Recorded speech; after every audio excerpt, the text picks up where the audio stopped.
Selamat pagi Bapak Ibu dan saudara-saudara yang dikasihi Tuhan. Salam.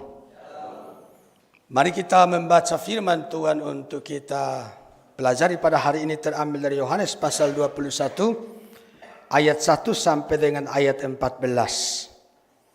Yohanes 21 ayat 1 sampai dengan ayat 14. Bapak Ibu dan saudara-saudara mengikuti pada layar yang ada ataupun pada perangkatnya masing-masing. Demikian firman Tuhan saya bacakan. Kemudian Yesus menampakkan diri lagi kepada murid-muridnya di pantai Danau Tiberias, dan ia menampakkan diri sebagai berikut. Di pantai itu berkumpul Simon Petrus, Thomas yang disebut Didimus, Nathanael dari Kana yang di Galilea, anak-anak Zebedeus, dan dua orang muridnya yang lain. Kata Simon Petrus kepada mereka, "Aku pergi menangkap ikan." Kata mereka kepadanya, "Kami pergi juga dengan engkau." Mereka berangkat lalu naik ke perahu, tetapi malam itu mereka tidak menangkap apa-apa. Ketika hari mulai siang, Yesus berdiri di pantai. Akan tetapi murid-murid itu tidak tahu bahwa itu adalah Yesus. Kata Yesus kepada mereka, "Hai anak-anak, adakah kamu mempunyai lauk pauk?" Jawab mereka, "Tidak ada." Maka kata Yesus kepada mereka, "Tebarkanlah jalamu di sebelah kanan perahu, maka kamu akan peroleh." Lalu mereka menebarkannya dan mereka tidak dapat menariknya lagi karena banyaknya ikan. Maka murid yang dikasihi Yesus itu berkata kepada Petrus, "Itu Tuhan." Ketika Petrus mendengar bahwa itu adalah Tuhan, maka ia mengenakan pakaiannya, sebab ia tidak berpakaian, lalu terjun ke dalam danau. Murid-murid yang lain datang dengan perahu karena mereka tidak tahu jauh dari darat, hanya kira-kira 200 hasta saja, dan mereka menghela jala yang penuh ikan itu. Ketika mereka tiba di darat, mereka melihat api arang dan di atasnya ikan dan roti. Kata Yesus kepada mereka, "Bawalah beberapa ikan yang baru kamu tangkap itu." Simon Petrus naik ke perahu lalu menghela jala itu ke darat, penuh ikan-ikan besar, 153 ekor banyaknya, dan sungguh pun sebanyak itu jala itu tidak koyak. Kata Yesus kepada mereka, "Marilah dan sarapanlah." Tidak ada di antara murid-murid itu yang berani bertanya kepadanya, "Siapakah engkau?" Sebab mereka tahu bahwa ia adalah Tuhan. Yesus maju ke depan, mengambil roti dan memberikannya kepada mereka. Demikian juga ikan itu. Itulah ketiga kalinya Yesus menampakkan diri kepada murid-muridnya sesudah ia bangkit dari antara orang mati. Demikianlah sejauh ini bagian firman Tuhan yang kita baca. Berbahagialah setiap kita yang membaca firman Tuhan, merenungkan dan melakukan dalam kehidupan kita setiap hari. Bapak, Ibu, dan saudara-saudara dikasihi Tuhan, beberapa waktu yang lalu itu di sini ada panggung boneka. Waktu Natal sekolah minggu mengundang anak-anak yang ikut ketumbar maupun siswa di sekolah ya, di playgroup TK dan SD. Nah, pada saat itu tim yang memerankan panggung mereka itu kan mereka berada di balik layar. Hanya suara-suara terdengar, kemudian itu boneka-boneka yang kerak-kerak di atas. Jadi kalau itu yang di belakang layar itu ngomong, maka itu bonekanya juga dibuka mulutnya, dia juga ikut omong-omong begitu. Kalau kerak-kerak juga bonekanya juga bisa kerak-kerak. Maka biasanya itu kita yang di sana itu penasaran, itu siapa ya yang buatkan ini ya? Kalau suaranya kita bisa hafal ya itu suara siapa, tapi kan untuk anak-anak kan tidak mengerti itu siapa. Nah, setelah selesai pertunjukan itu, maka ada gilirannya kemudian para pemain atau pemeran di belakang layar itu berdiri dan memperkenalkan diri. Maka waktu mereka berdiri, semua anak bisa lihat, oh mereka senang. Wah, ini tadi yang itu dengar suaranya yang kerak-kerakan boneka. Nah, ini namanya menampakkan diri. Ya, jadi mereka tadinya tersembunyi di balik layar, sekarang itu menampakkan diri. Nah, Bapak, Ibu, dan saudara-saudara, di dalam Alkitab itu kita membaca mengenai Yesus Kristus itu berulang kali menampakkan diri.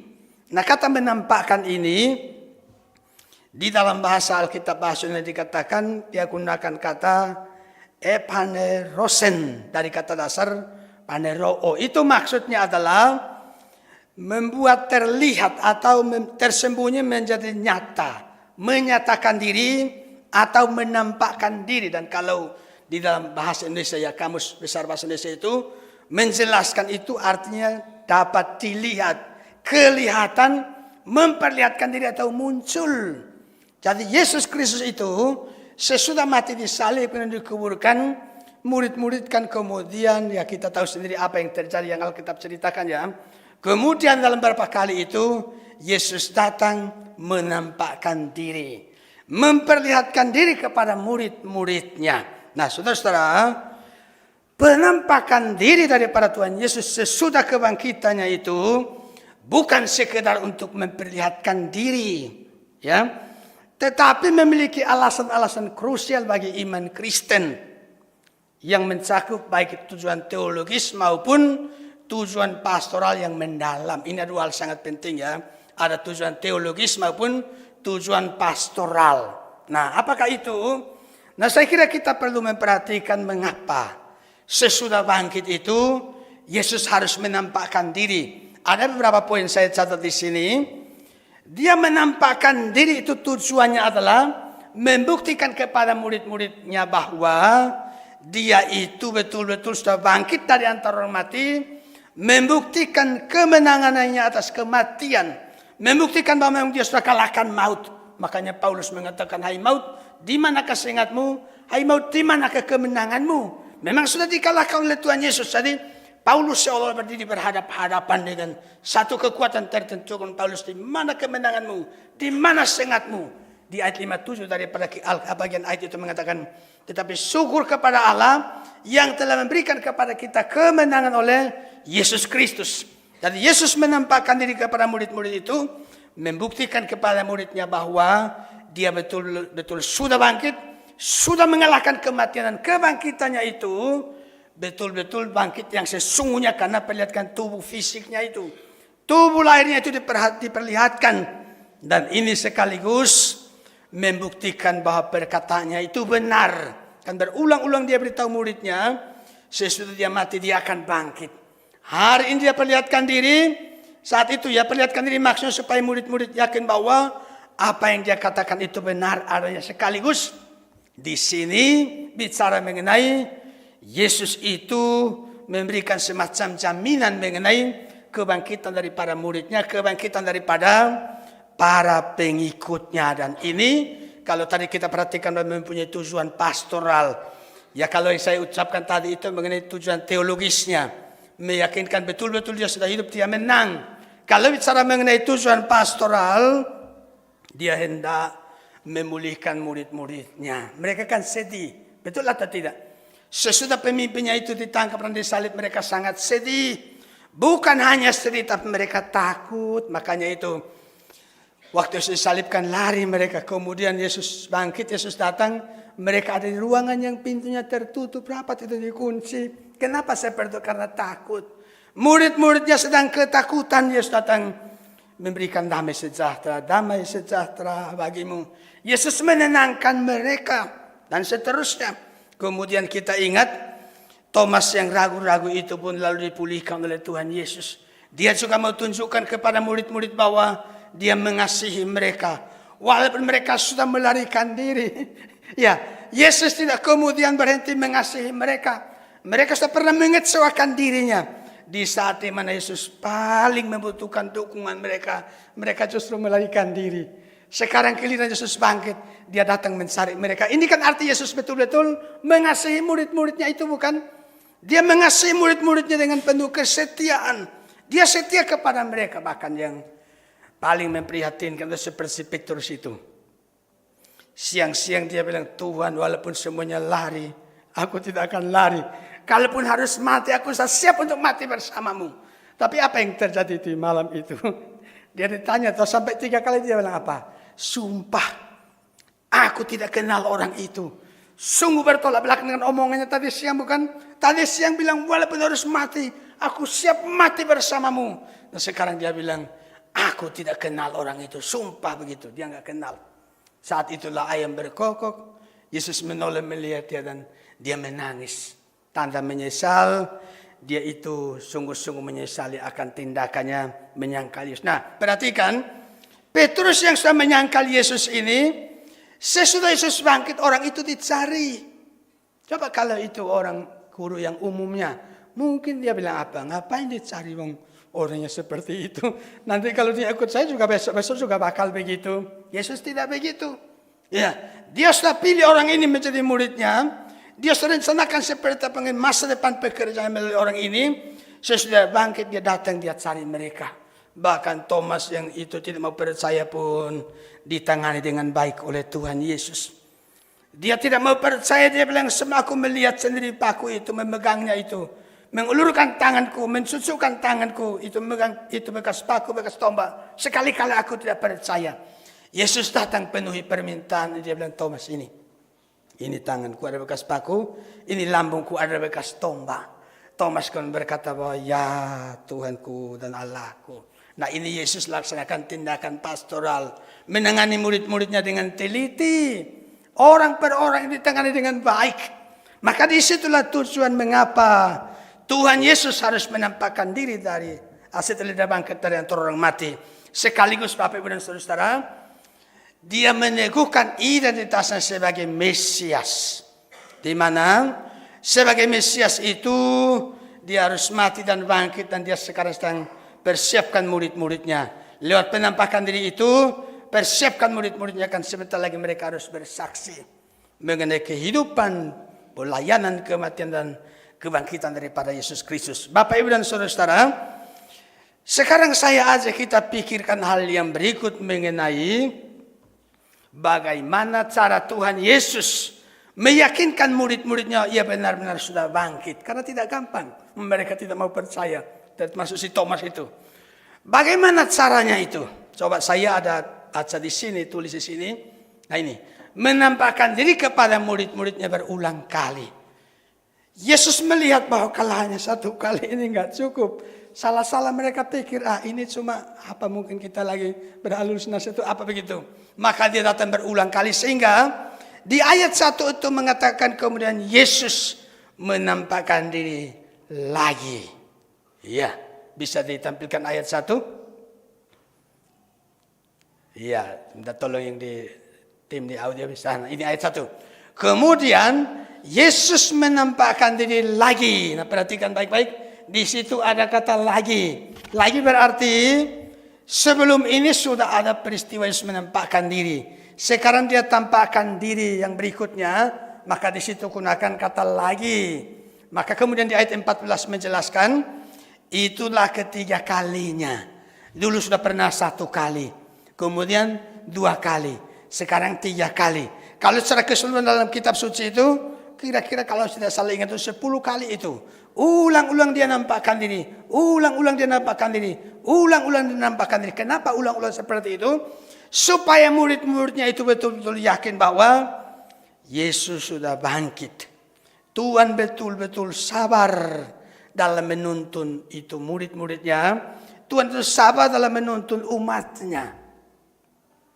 Saya pernah bertemu dengan seorang teman hamba Tuhan. Dia bercerita, waktu dia sekolah SD itu, di kelas 1 dia tidak bisa membaca. Tidak bisa membaca.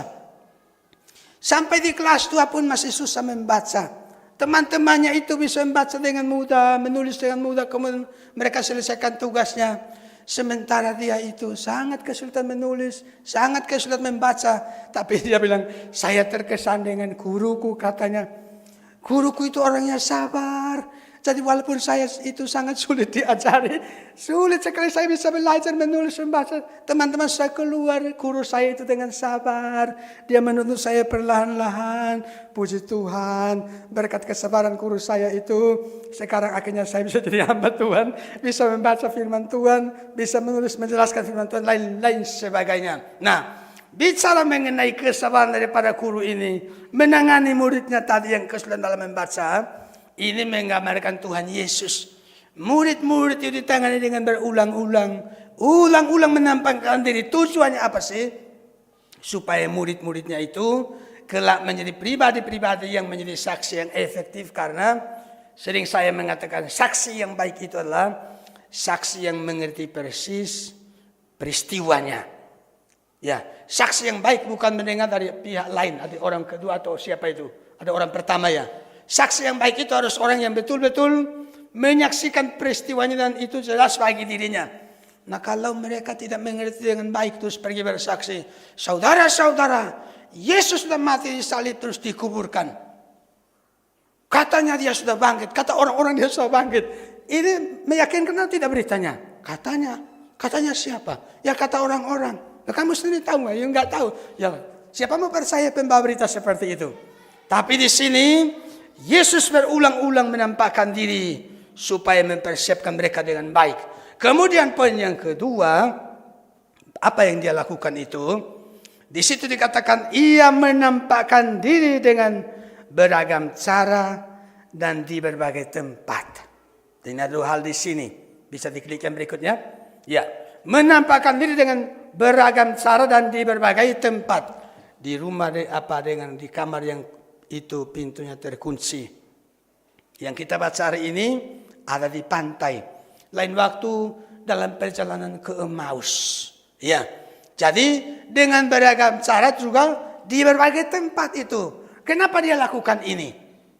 Ya, kita ingat juga waktu dia menaik ke surga itu menurut kisah Rasul maupun menurut Injil Matius. Ya di Injil Matius itu dia temui mereka. Ya di antara mereka katanya itu mereka sulit menyembah. Waktu bertemu Yesus ada yang ragu-ragu. Yesus bilang, kepadaku telah diberikan segala kuasa di surga dan di bumi. Maksud kuasa di surga dan di bumi ada padaku. Kemudian dia utus mereka. Dan seterusnya. Jadi sekali lagi, Kristus memiliki banyak cara supaya dirinya dikenal oleh umatnya. Saya masih ingat itu. Suatu hari itu ada satu orang ya. Saya minta dia membaca itu kitab-kitab Injil itu Matius, Markus, Lukas, Yohanes. Waktu itu kita ada semacam memberikan semacam hadiah. Siapa yang membaca satu Injil itu hadiahnya sekian. Jadi kalau Matius, Markus, Lukas, Yohanes selesai dibaca semuanya, hadiahnya jadi double begitu. Terus ada satu orang dia bilang, saya sudah selesai Pak. Dia laporkan diri, saya bilang baik. Nah terus dia tanya pada saya begini, kan saya bicara dengan dia, terus apa yang kamu dapat waktu baca-baca itu? Dia bilang pada saya begini, Pak, tolong Pak jelaskan pada saya itu, saya baca ada satu toko itu, namanya Yesus dia bilang, nama Yesus. Kalau saya lihat itu banyak hal yang ajaib itu bisa dia lakukan itu. Bisa itu sembuhkan orang sakit lumpuh, orang tuli, orang bisu, yang kerasukan setan, yang mati bisa bangkit, dia sendiri bangkit. Nah coba Pak jelaskan mengenai orang ini. Nah kemudian saya jelaskan pada sedemikian rupa, itu titik di mana Tuhan pakai cara untuk membawa dia mengenal Yesus.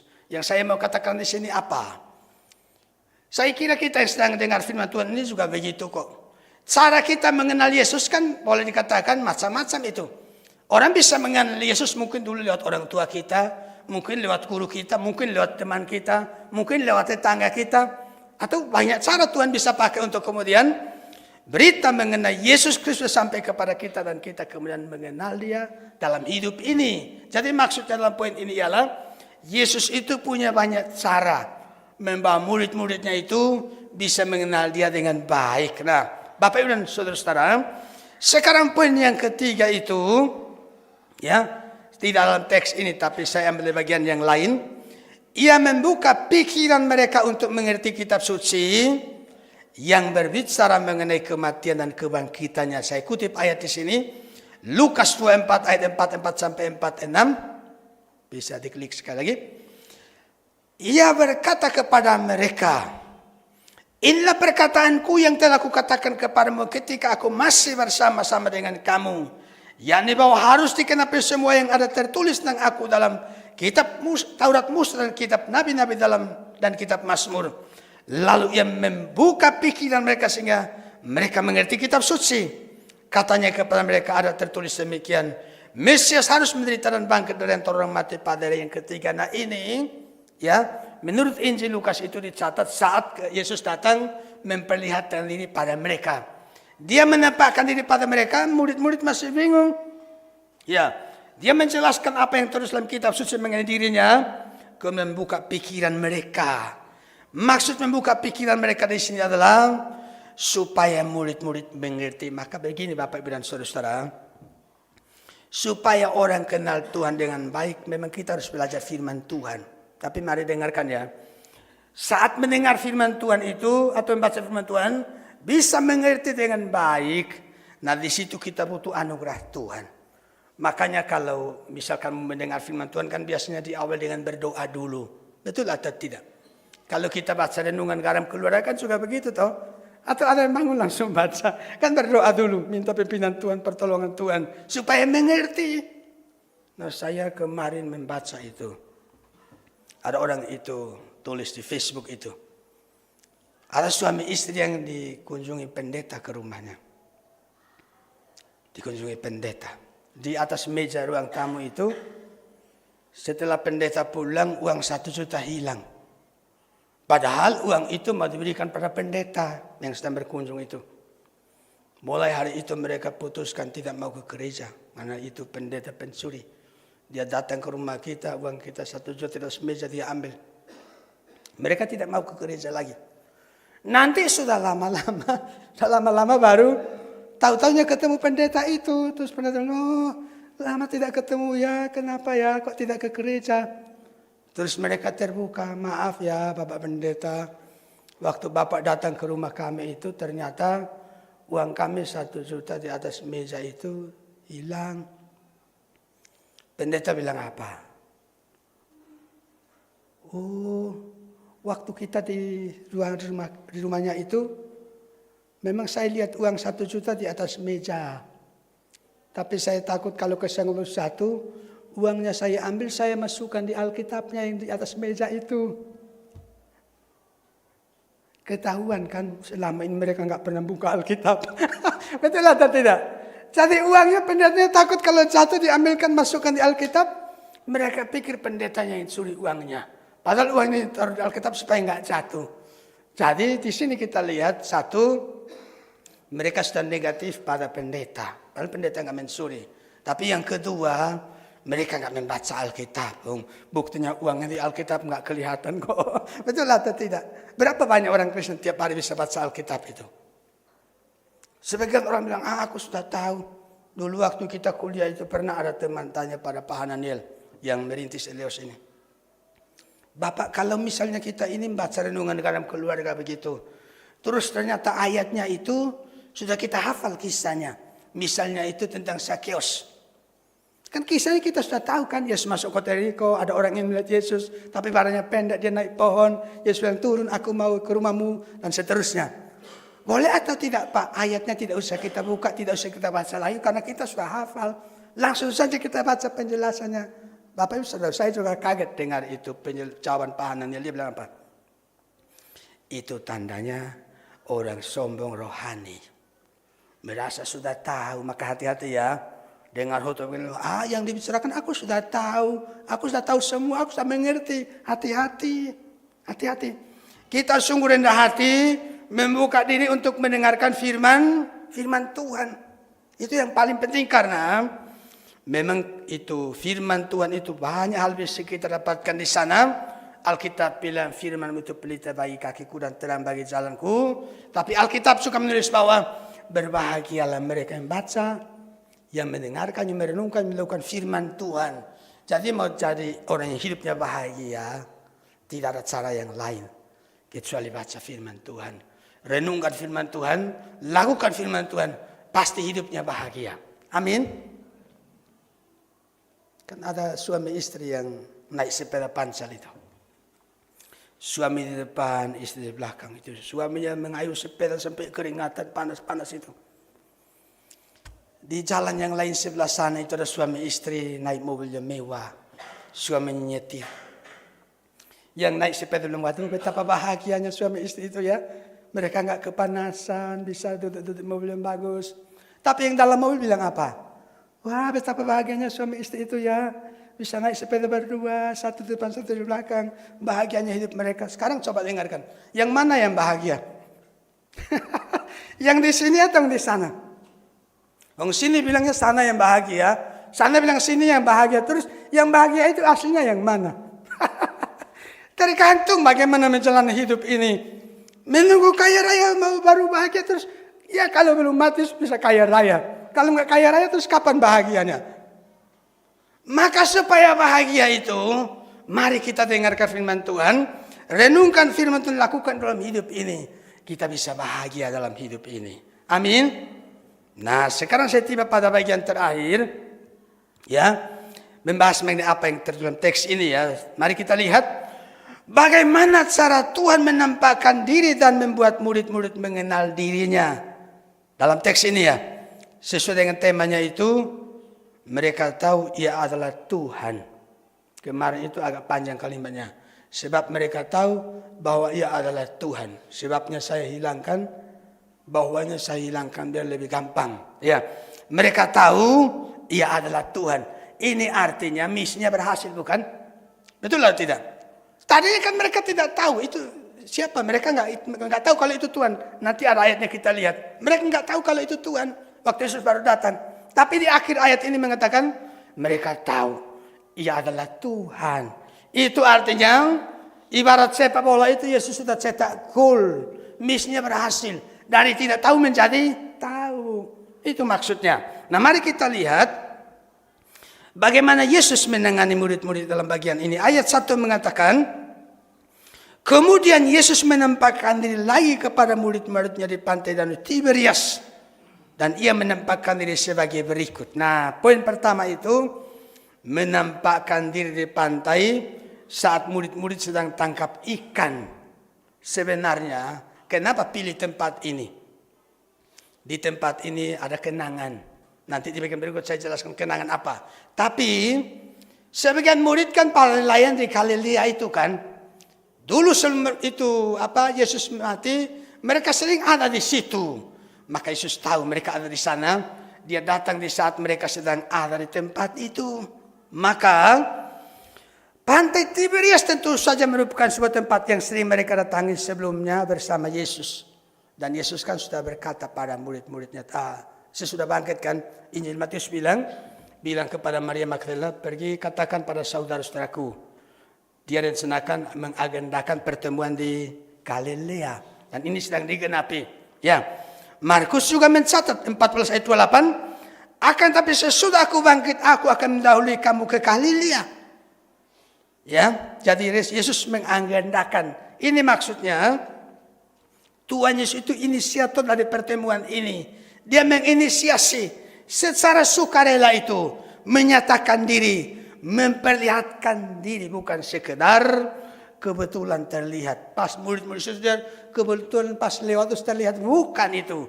Itu hal yang sudah diprogramkan, dirancang oleh Tuhan sendiri untuk adakan pertemuan itu. Coba ayat yang kedua. Di pantai itu berkumpul Simon Petrus. Satu ya. Kedua, Thomas yang disebut Didimus. Ketiga, Nathanael dari Kana yang di Galilea. Sebagian bilang Nathanael itu Bartolomeus. Kemudian, anak-anak Zebedius ini 2 orang. Berarti sudah berapa? 6. Sudah 5. Kemudian 2 orang muridnya yang lain berarti 7 orang mereka. 7 orang sedang berkumpul. Muridnya semua ada berapa? 12. Yudas sudah pisah dari mereka. Berarti tinggal 11. Sekarang berkumpul 7. Yang lainnya kemana? Sisanya itu 4 orang kemana? Kita tidak tahu mereka kemana. Ya tak? Tapi di sini berkumpul 7 orang. Nah, yang menarik itu di sini ada Thomas.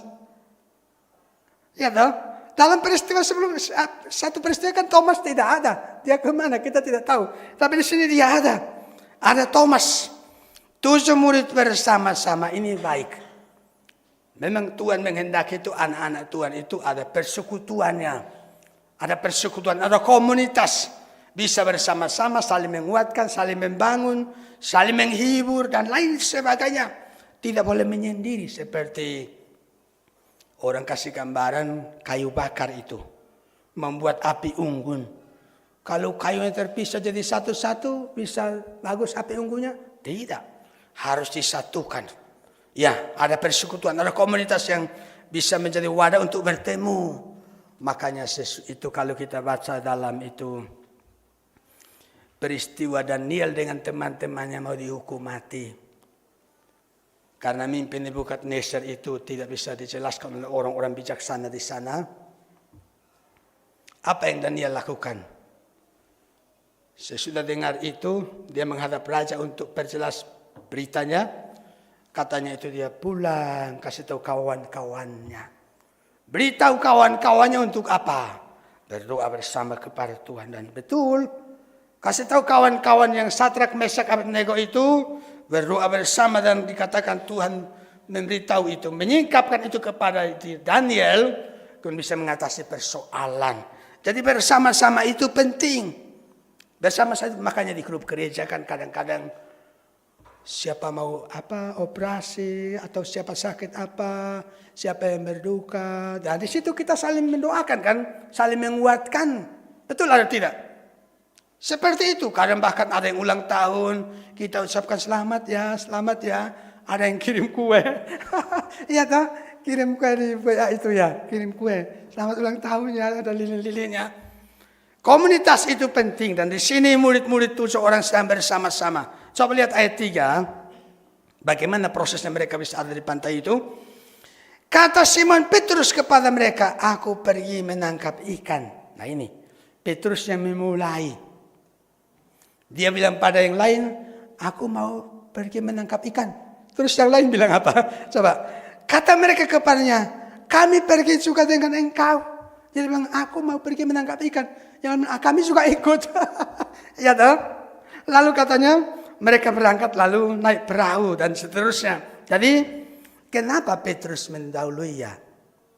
Saya kira mungkin dalam pikiran Petrus itu, aku kan sudah 3 kali menyangkal. Sepertinya aku dalam pekerjaan ini masa depan kurang baik karena saya sudah menyangkal. Belum lagi tidak begitu jelas tugasnya apa setelah ini kan. Maka sekarang dia mau kembali kepada profesinya dulu. Aku mau pergi menangkap ikan. Yang lain juga ikut. Harusnya kalian, jangan pergi. Jangan pergi, ayo kita kumpul, kita berdoa misalnya begitu ya. Tapi juga saya pikir ada baiknya. Boleh dikatakan, sesudah ditangkap, dihukum mati kan nyaris mereka nggak punya pekerjaan. Jadi sekarang, Petrus, aku mau pergi menangkap ikan ini juga bagus. Bekerja supaya dapat penghasilan agar tidak jadi beban bagi orang lain kan. Nah seperti Petrus kan ada istrinya juga kan. Dalam satu peristiwa kan mertuanya sakit. Kemudian disembuhkan oleh Tuhan Yesus. Atau orang bilang, Petrus gak punya istri. Gak punya istri, gak punya mertua. Itu mertuanya siapa itu? Namanya mertua kan orang tua daripada istrinya kan. Nah, kalau tidak kerja juga bagaimana bisa menghidupi keluarganya. Maka pergi menangkap ikan dan yang lain juga ikut dengan dia. Mereka pergi dan menangkap ikan. Tapi Bapak dan Saudara, ayat 3 itu menjelaskan di kalimat kedua bahwa, coba perhatikan kalimat kedua. Mereka berangkat lalu naik ke perahu. Tetapi malam itu mereka tidak menangkap apa-apa. Artinya itu gagal itu. Bukan hanya gagal tapi gagal total. Karena itu bilang tidak menangkap apa-apa.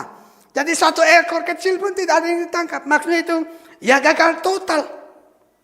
Betul-betul tidak mendapatkan apa-apa.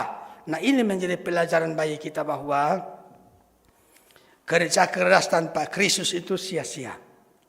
Termasuk pelayanan tanpa Kristus juga sia-sia. Tapi begini. Sebagai orang pilihan Tuhan atau milik Tuhan ya. Orang percaya Tuhan. Perhatikan ya bahwa di balik setiap kegagalan dalam hidup ini selalu ada rencana lain dari Tuhan yang indah. Saya ulang kalimat ini. Di balik kegagalan kita sebagai anak-anak Tuhan, Tuhan mempunyai rencana yang indah di balik itu. Nah ini yang perlu kita pahami. Sebenarnya kenapa sih tadi malam tidak dapat ikan? Mereka kan nelayan profesional kan. Sekian lama sudah ikut Yesus pun yang lain sudah nelayan termasuk Petrus kan. Sekarang kok tidak dapat apa-apa? Kenapa tadi malam tidak dapat ikan? Tuhan yang halau ikan-ikan itu. Minggir-minggir. Itu pekerjaan Tuhan. Dia halau ikannya. Minggir semua. Terus dia dapat apa-apa. Maksudnya apa? Supaya besok itu mudah ngomongnya. Supaya besok itu mudah ngajarinya. Supaya besok itu mudah membimbingnya. Mereka mau dipastoralkan, ilustrasinya itu sedang diperagakan. Itu penting itu. Karena ada ilustrasi yang dengan perumpamaan yang diceritakan. Tapi ada ilustrasi yang diperagakan. Itu terjadi di sini. Mereka tidak dapat apa-apa. Kan Roma 8 ayat 8 bilang apa? Allah turut bekerja dalam segala sesuatu untuk mendatangkan kebaikan. Ikannya dihalau sama Tuhan itu. Jadi Tuhan berlaut mutlak itu. Makanya kalau kita ini gagal dalam sesuatu hal, jangan mudah putus asa. Jangan cepat-cepat negatif pada Tuhan. Saya ingat waktu ada orang di mana itu? Bandara itu. Ketinggalan pesawat itu, marah-marah dia itu, protes itu. Kenapa ada perubahan jadwal? Jadwal dimajukan, saya tidak dikasih tahu. Saat sedang protes, tiba-tiba ada berita, pesawat yang hendak dia tumpangi tadi hilang itu. Akhirnya itu jatuh itu. Protesnya berubah jadi syukur. Terima kasih Tuhan. Engkau buat aku terlambat. Engkau punya maksud. Tuhan masih mengizinkan saya untuk hidup di dunia ini. Makanya kalau kita gagal, jangan buru-buru itu protes pada Tuhan atau berpikir yang negatif pada Tuhan. Perhatikan bahwa selalu ada cara yang indah dari Tuhan. Ya. Nah, perhatikan. Sekarang kita lihat bagian yang kedua yang menjelaskan apa yang saya katakan tadi.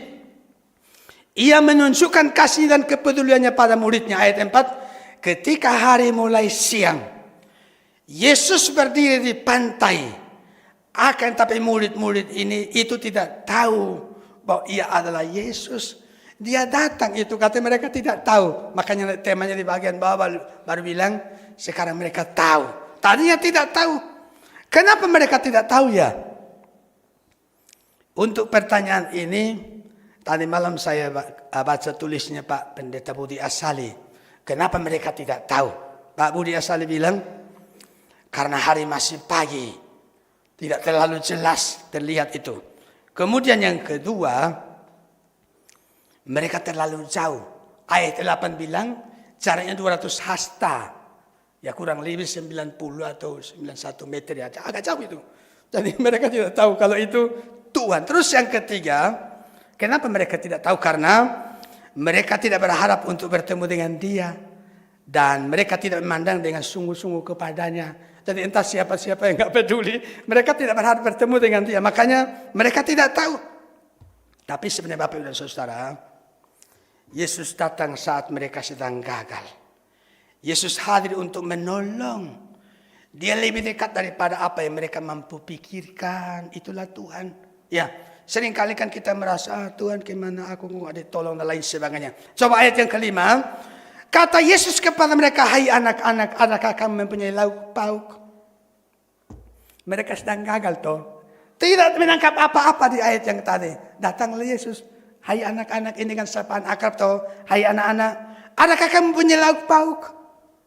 Pertanyaan apa ini? Dia tahu mereka nggak punya ikan kan. Terus dia tanya, adakah kamu punya lauk pauk?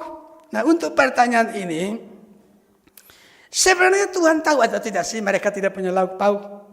Dia sudah tahu, kenapa kok ditanya? Tahu kok nanya, misalnya begitu ya. Sudah tahu kok nanya.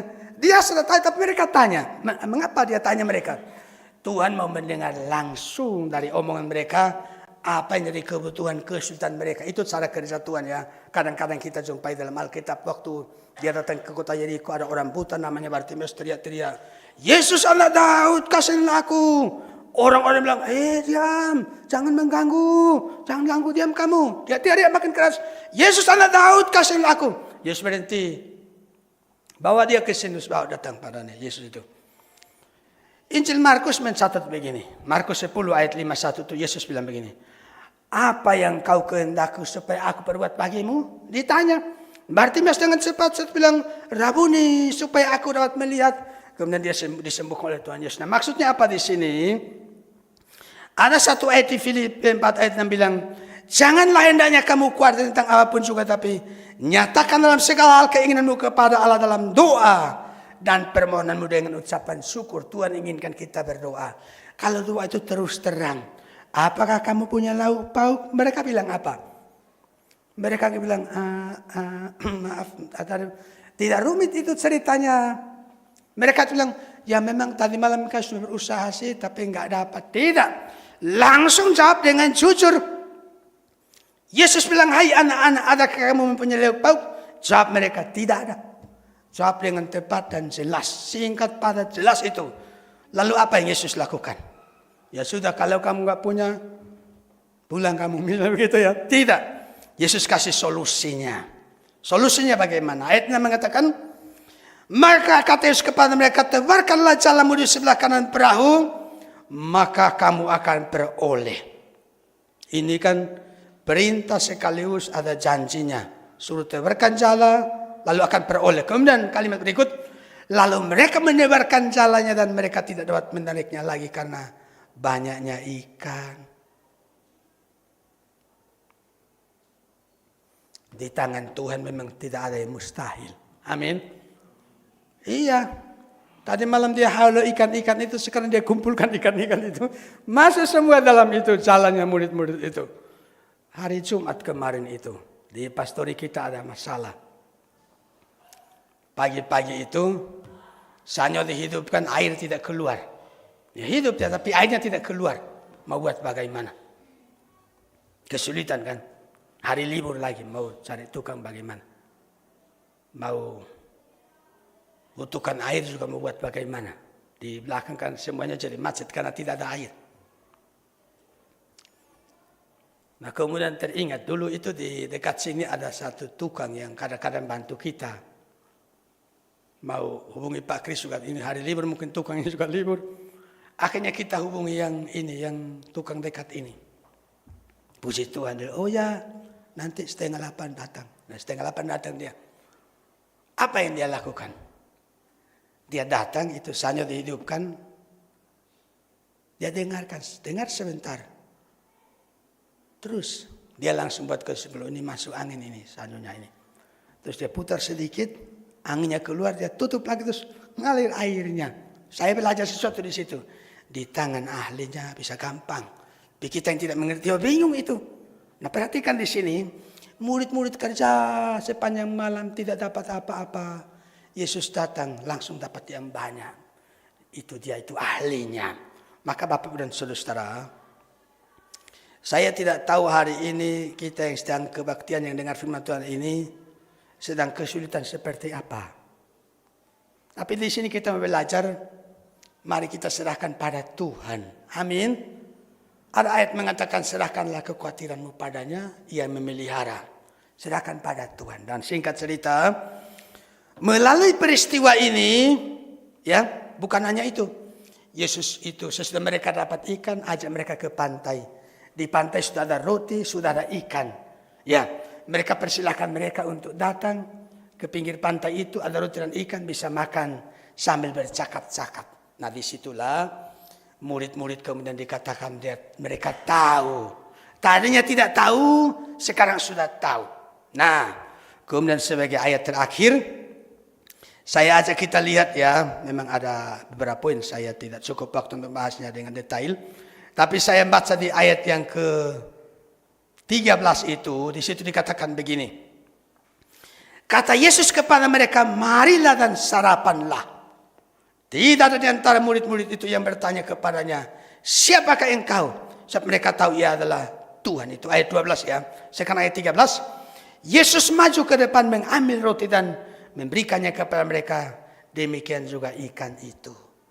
Misi berhasil. Tadi tidak tahu, sekarang sudah tahu. Tapi ada yang menarik di ayat 13. Ayat 13 bilang, Yesus maju ke depan, ambil roti dan beri pada mereka. Tadi kan dia bilang, mari sarapan.